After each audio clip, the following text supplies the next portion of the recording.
혼자는 곧 자유다. 나는 고독하다. 나는 자유롭다. 나는 나 자신의 주인이다. 독일의 철학자 칸트가 한 말입니다. 이 말은 홀로 고독하게 있을 때 인간은 어떤 제약도 받지 않고 마치 왕처럼 자유롭게 행동할 수 있음을 뜻합니다. 확실히 사람은 혼자일 때 자유롭습니다. 혼자 있으면 신경 써야 할 사람도 그렇게 행동하면 안 돼 하고 참견하는 사람도 없습니다. 세상의 상식에 휘둘릴 일도 체면을 신경 쓸 필요도 없습니다. 고독의 특권은 진정한 자유를 준다는 데 있습니다. 그렇다면 자유라는 특권을 쓰지 않을 이유가 없지요. 이제부터 우리는 고독하게 혼자 있으며 충분한 자유를 누려야 합니다. 이는 인생을 행복하고 단단하게 만드는 아주 특별한 요령입니다. 흔히들 고독을 즐긴다고 말합니다. 이건 자유를 즐기라는 뜻이기도 합니다. 사람이 있는 그대로의 모습으로 자유롭게 행동할 시간을 확보하는 일은 매우 중요합니다. 이 시간은 자기 자신을 해방시키기 때문에 큰 행복을 가져다 줍니다. 우리에게 진정한 자유를 선물하는 것이 바로 혼자 있는 고독한 시간입니다. 누구나 혼자 있고 싶을 때가 있다. 심리학 용어 중에 적극적 고독이라는 말이 있습니다. 영어로는 솔리튜드라고 합니다. 이는 자기 생활 안에 혼자가 되는 시간을 적극적으로 가지라는 뜻이자 고독이 가진 긍정적 측면을 적극적으로 인식하라는 메시지가 담겨 있습니다. 고독이라고 하면 일반적으로 외롭거나 괴로운 감정이라고 인식하는 사람이 많습니다. 물론 그런 부정적 측면도 분명 있지만 반대로 좋은 면도 많습니다. 바로 다음과 같은 것이지요. 마음이 편안해진다. 좋아하는 일을 할 수 있다. 눈치를 보지 않아도 된다. 어떤 일에 집중할 수 있다. 상황을 냉정하게 판단할 수 있다. 인생에 대해 깊게 생각할 수 있다. 숨은 재능을 찾을 수 있다. 나다움을 되찾을 수 있다. 창조적인 활동을 할 수 있다. 이처럼 고독에는 긍정적 측면도 분명히 있습니다. 따라서 부정적으로만 볼 게 아니라 적극적으로 고독해지는 시간을 마련해 생활 속에서 고독의 장점을 느끼고 활용해야 합니다. 고독한 시간을 유용하게 이용하는 것이 복잡한 현대사회를 행복하게 살아가는 방법 중 하나입니다. 사실 주변을 둘러보면 고독한 상태를 두려워하는 사람이 많습니다. 어쩌면 고독이라는 단어가 주는 부정적인 이미지에서 비롯된 현상일지도 모릅니다. 혼자 있으면 외롭고 힘들어. 외톨이가 되는 건 비참해. 고독을 즐기는 모습이 주위 사람에게 좋게 보이지 않을 거야 하는 식의 편견 말입니다. 하지만 이러한 생각은 대부분 선입견에 불과합니다. 혼자서 시간을 보내는 게 무조건 나쁜 것은 아닙니다. 고독한 시간에는 긍정적인 부분이 상당히 많습니다. 예를 들어 혼자 있으면 마음이 편해져 좋아하는 일에 집중할 수 있습니다. 누구에게도 방해받지 않고 취미나 독서, 음악 감상에 오롯이 몰두할 수 있지요. 사람들 사이에서 알게 모르게 쌓인 스트레스도 치유할 수 있습니다. 사실 누구나 혼자 있고 싶다고 느낄 때가 있습니다. 이는 마음속 한편에서 혼자 있으면서 안정을 찾고 싶다, 나만을 위한 시간을 갖고 싶다 하고 무의식적으로 바란다는 증거이기도 합니다. 그러니 고독해지는 순간을 굳이 피할 필요는 없습니다. 혼자 있고 싶을 때는 그 마음에 솔직하게 응답하면 됩니다. 아니, 평범한 일상을 보내는 중에 일부러라도 혼자 있는 시간을 마련해야 합니다. 당장 만날 사람이 없어서 외롭다면, 남편이 회사에서 지방으로 발령받는 바람에 낯선 도시로 이사를 간 주부가 있습니다. 그녀가 살게 된 마을에는 친구는커녕 아는 사람이 단 한 명도 없었습니다. 쓸쓸함에 매일 집에 틀어박혀 지내다 자신이 열중할 만한 일을 찾았습니다. 정원을 가꾸고 돌보는 일, 가드닝이었습니다. 원래도 가드닝을 좋아했지만 이사하기 전에는 자질구레하게 처리할 일이 많았고 사람들과의 친분을 유지하기 위해 밖으로 다니느라 좀처럼 시간이 나지 않아 본격적으로 시작하지 못했습니다. 이사한 뒤로는 취미에 집중할 시간이 충분해졌습니다. 그녀는 넘치는 시간을 가드닝에 쏟아서 아름다운 정원을 만들었습니다. 나중에는 정원이 유명해져서 잡지사에서 취재하러 오기도 하고 정원을 구경하려는 사람들의 발길도 끊임없이 이어졌다고 합니다. 가드닝을 시작한 이 주인공처럼 새로운 생활을 맞이한 곳에서 혼자인 시간을 즐기며 사는 사람이 있을 겁니다.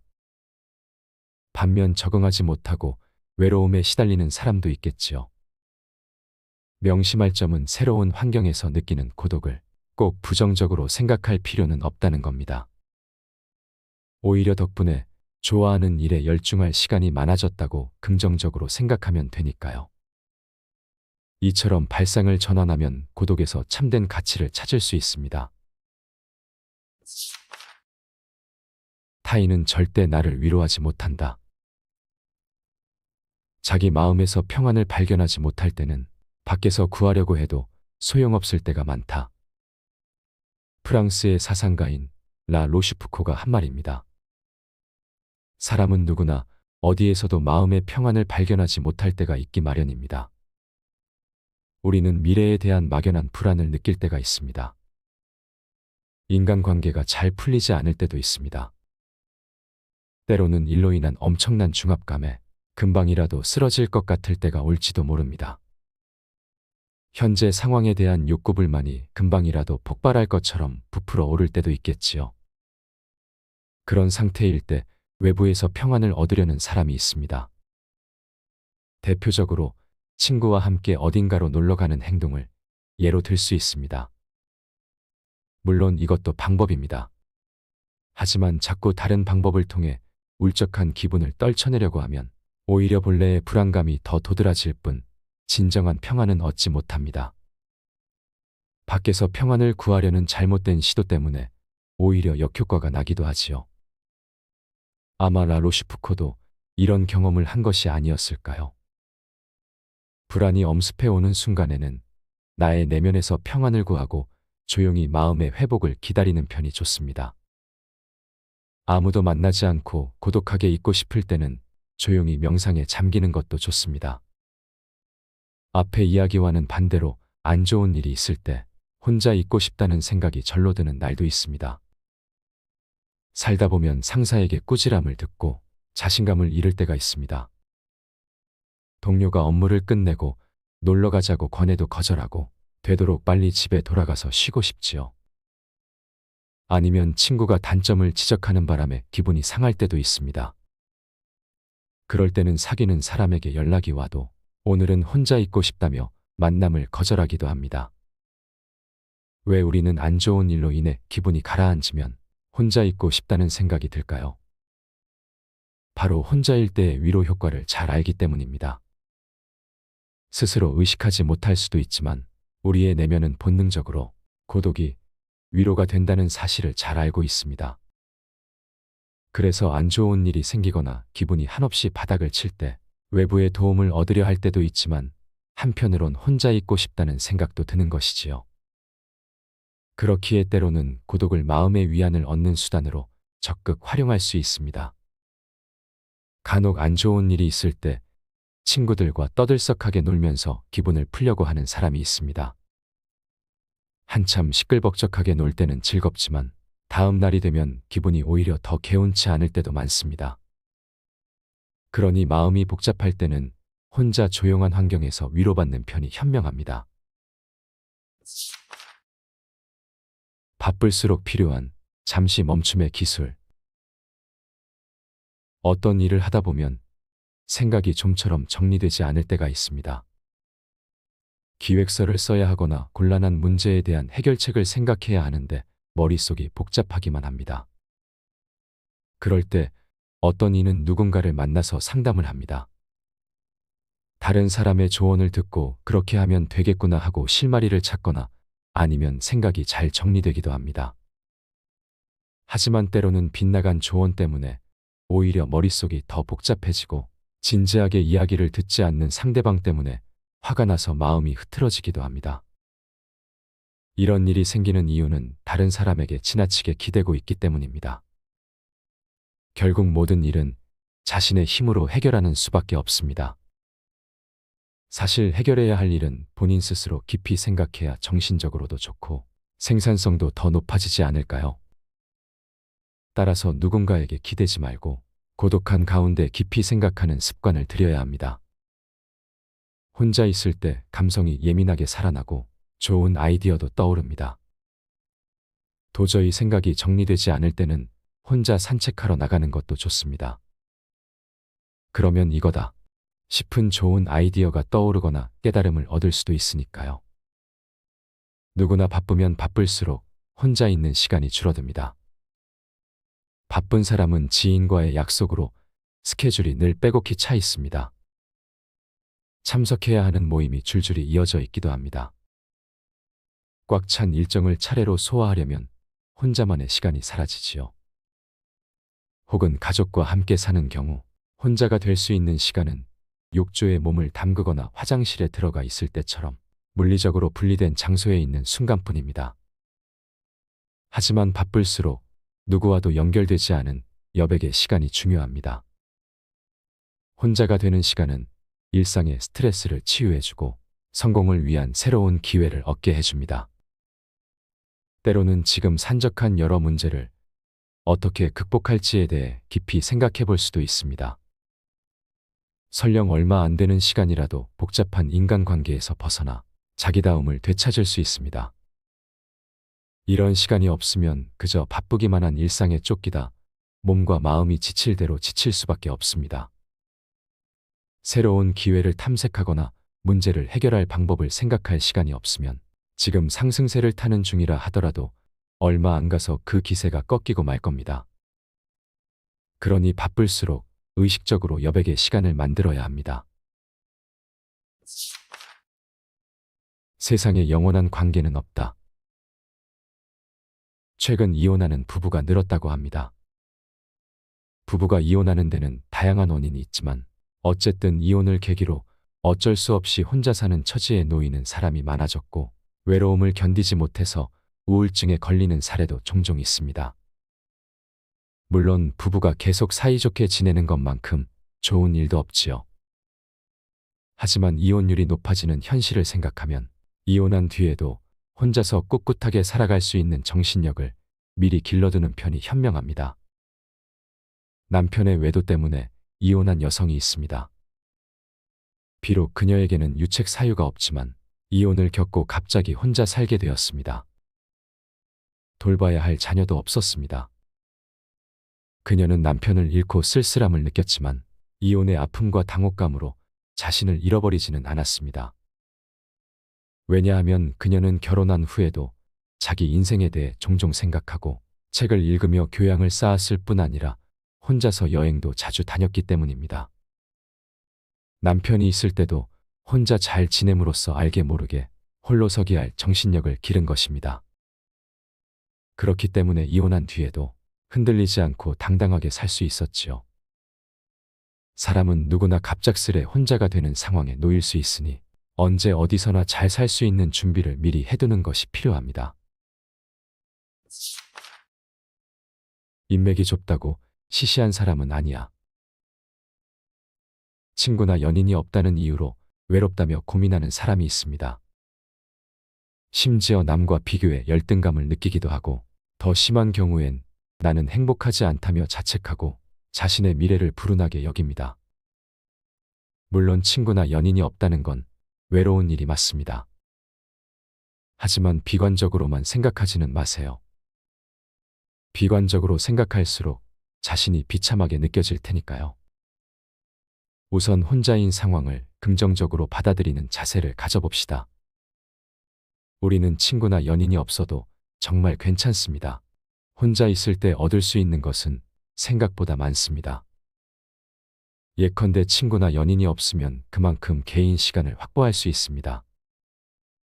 그 시간을 이용해서 책을 읽어 교양을 쌓을 수 있고 그림을 그리거나 춤을 배우는 등 취미를 즐길 수도 있습니다. 약속이 없으면 쓸데없는 지출이 절로 줄어들어서 온전히 자신을 위해 돈을 쓸 수도 있지요. 문해평론가인 가메이 가스이치로는 모든 단점은 장점과 연결되어 있다라고 말했습니다. 나의 주변에 가까운 사람이 없는 상황은 언뜻 보기에 단점처럼 보일지도 모르지만 그 단점 역시 장점과 연결되어 있습니다.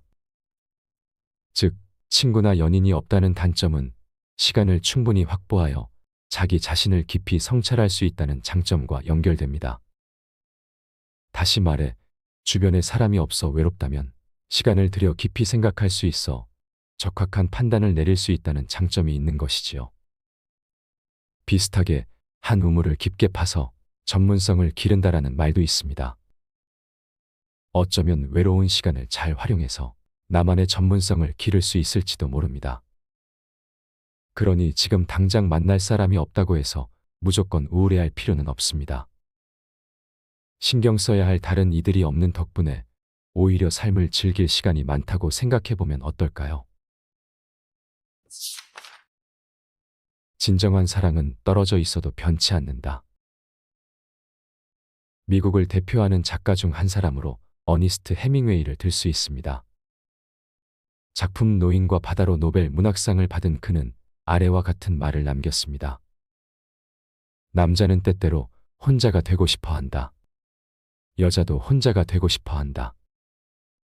성별을 떠나 사람은 누구나 혼자가 되는 시간을 원합니다. 연인이나 부부 사이에서도 마찬가지입니다. 물론 사랑하는 사람끼리 함께 있는 시간에 행복을 느끼기 마련이지만 때로는 혼자 있고 싶다는 생각을 하기도 합니다. 모두가 아무런 간섭도 받지 않고 내가 좋아하는 일을 하고 싶다라는 마음이 있다는데 동의할 겁니다. 그렇기 때문에 혹 상대가 혼자 있고 싶어 한다면 그 뜻을 존중하고 너그러운 시선으로 바라볼 줄 알아야 합니다. 상대방이 혼자 있는 시간을 가질 때 쓸데없이 간섭도 하지 말아야 합니다. 서로 사랑하면서도 각자의 시간을 존중하는 것이 안정적인 관계를 유지하는 비결입니다. 연인이나 부부가 상대의 시간을 존중하면 인간적으로 성장할 수 있고 어른스러운 관계를 만들 수 있습니다. 정신적으로 미숙한 연인이나 부부는 상대가 갖는 시간을 어떻게든 간섭하고 구속하려 합니다. 그것이 곧 싸움의 원인이 될 때가 적지 않습니다. 구속은 올바른 사랑이 아닙니다. 사랑에도 가끔은 떨어져 있어야 하며 떨어져 있어도 변치 않는 관계, 그것이 진정한 사랑입니다. 내면이 단단한 사람으로 성장하는 법. 심리학에 런치메이트 증후군이라는 용어가 있습니다. 이는 학교나 회사에서 혼자 점심을 먹는 일에 강한 공포감을 느끼는 심리를 가리키는 말입니다. 왜 혼자서 점심을 먹는 게 두려울까요? 혼자 식사하는 모습을 누군가가 보고 저 사람은 친구가 없구나, 어쩌면 좀 이상한 사람인지도 몰라 하며 안 좋게 생각할까봐 걱정하는 마음 때문입니다. 그래서 무조건 누군가와 함께 식사하러 가는 것이지요. 속으로는 밥 먹을 때만이라도 혼자 있고 싶다고 생각하면서 말입니다. 이런 유형의 사람은 점심 식사뿐 아니라 어딘가에 놀러 갈 때나 물건을 사러 갈 때 혹은 여행을 할 때도 혼자 하는 것에 대해 공포심을 느끼는 경우가 많습니다. 심리학에서는 이처럼 고독을 두려워하는 경향이 강한 사람은 대개 정신적으로 미성숙하다고 평가합니다. 아직 자기 삶의 방식에 확신이 없어서이지요. 이들은 무슨 일을 하건 누군가에게 의존하고 자립적으로 일을 진행하지 못합니다. 정신적으로 성장하여 자립심이 강한 사람이 되려면 조금씩 혼자에 익숙해지는 훈련이 필요합니다. 무슨 일이든 혼자서 생각하고 혼자서 판단하고 혼자서 행동할 기회를 점차 늘려야 합니다. 그러면 정신적으로 성장하여 내면이 강한 사람이 될 수 있습니다. 고독은 나를 단단하게 만든다. 영국의 정치인이자 총리를 지낸 윈스턴 처칠은 다음과 같은 말을 남겼습니다. 고독한 나무는 자라기만 한다면 강하게 자란다. 숲속에서 수많은 나무와 함께 자라지 않고 홀로 선 고독한 나무는 강한 비바람에 그대로 노출됩니다. 나무 입장에서는 상당히 혹독한 환경에 처한 것이지만 그만큼 단단하게 자랍니다. 처칠은 고독한 사람도 고독한 나무와 마찬가지라고 했습니다. 고독한 사람은 때때로 혼자라서 어려운 상황에 놓였을 때 도움을 받거나 의지할 사람이 없어 고생하는 일이 남들보다 많을 수도 있겠지요. 그렇지만 고독한 사람은 심지가 굳은 인간으로 성장합니다. 혼자이기 때문에 정신적으로 강해지고 사소한 일로 좌절하거나 포기하는 약한 마음도 벗어버릴 수 있습니다. 어려워 보이는 일에도 용감하게 도전하여 스스로 극복할 수 있습니다. 그러므로 일상에서 적극적으로 고독한 시간을 마련해야 합니다. 고독한 가운데 진지하게 자기 자신과 마주하고 인생에 대해서 생각하는 시간을 가짐으로써 강하고 믿음직스러운 사람이 될 수 있으니 말입니다. 이제 외로워질 용기를 얻은 당신에게 평소에 혼자 있는 시간을 보내는 사람은 풍요로운 인생을 살아갈 수 있습니다. 그리고 편안한 마음으로 자기답게 충실한 인생을 살 수 있습니다. 외로움을 괴로움으로 여기고 고독을 부정적인 이미지로 보는 사람일지라도 일단 혼자인 시간에 장점이 많다는 사실을 알면 일상 속에서 적극적으로 고독한 시간을 마련할 겁니다. 그리고 그 시간은 분명 더없이 귀하고 소중합니다. 혼자가 되는 일의 가장 좋은 점은 창조적인 사고를 할 수 있다는 것입니다. 사람은 혼자 있으면 하고 싶은 일, 도전하고 싶은 꿈이 머릿속에 하나둘 떠오르기 시작합니다. 꿈을 이루기 위한 아이디어도 떠오릅니다. 실제로 고독이 주는 창조적인 힘을 활용해서 자기 인생을 제대로 즐기는 사람이 많습니다. 이렇게 사는데 나이는 상관없습니다. 젊은 사람은 물론이고 중장년이 되어도 혼자인 시간을 잘 보내는 사람은 커다란 꿈을 꾸고 남들보다 독창적이고 적극적으로 인생을 그려나갑니다. 기왕에 세상에 태어났으니 생의 마지막 날까지 꿈을 향해 적극적인 태도로 살아야 하지 않을까요? 이런 마음이 알차고 충실한 인생을 만들어줍니다. 그리고 그런 인생을 살게 하는 것은 혼자 있는 시간입니다. 당신의 혼자로서의 삶을 응원하는 책사람이었습니다.